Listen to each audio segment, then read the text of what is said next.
তুমি বড় হইলে কি হইবা?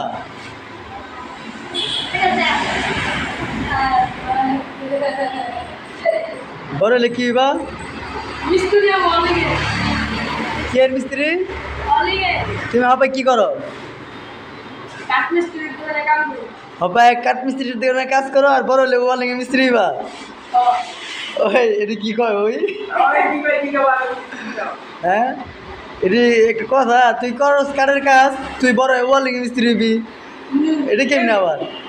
এটা মাথায় বুদ্ধি কাটলে মাথায় বুদ্ধি কাটালে হয়? তো এই বুদ্ধিটা তোর আগে থাকতে তোর ওয়ার্লিং এর কাজে লাগতে হইব না? তো তুই এই বয়সে ওয়ার্লিং এর কাজ করি পড়ালেখা করলি না কেন? বলে এখন মন চায় না কি করবার মন চায়? কাম করবো। কি কাম করবার মন চায়? বলে কাঠ মিস্ত্রি যে কোনো একটা করবি, যে কোনো একটা করলে ওইটা শিখতে পারবি। আর ওয়ার্লিং করবি, আবার কাঠ মিস্ত্রির কাজ করবি, আর কাঠের কাজও করবি, লোহার কাজও করবি। ব্যাপারটা কি বুঝলাম না তো। ক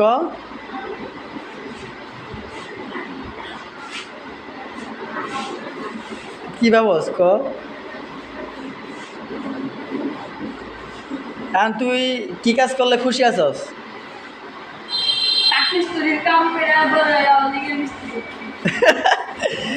আরে পাগল, তুই ছোটোতে যদি একটা কাজ করছ এটার মধ্যে, আমি যেমন ইলেকট্রিক কাজ ছোটোর থেকেই করতাম, এই কারণে ইলেকট্রিকের মধ্যে অনেক আইডিয়া আছে, ঠিক আছে? অ্যান্ড তুই যদি কাঠের কাজ করে ওয়ালিং কাজ বড় হইলে করস তাহলে ধরবো না। কাজটা ছোটোর থেকে শিখতে হয়, ঠিক আছে? বা বড় হয়ে যায় শিখবি, তখন তোর মাথায় ওরকম পুরোপুরি ঢুকবো না, কিছু কিছু পারবি। আর অল্প বিদ্যা ভয়ানক, তুই যদি ছোটোর থেকে কিছু শিখস পুরোপুরি, তাহলে তুই ওয়ালিং কাজটা শিখ। তোর কাঠের কাজ খেলে দরকার, আর কাঠের কাছে টাকা বেশি দেয় এর লেগে নাকি ওয়ালিং কাজ তোর বড় ভাই করে দেখে তুই করবি না? ও, এই কারণে তুই কাঠের কাজ করতেছস। কাঠের কি কাজ? ফার্নিচারের কাজ? কার দোকানে? কার দোকানে কাজ করো? হাত হাত খাইস না, কার দোকানে কাজ করো?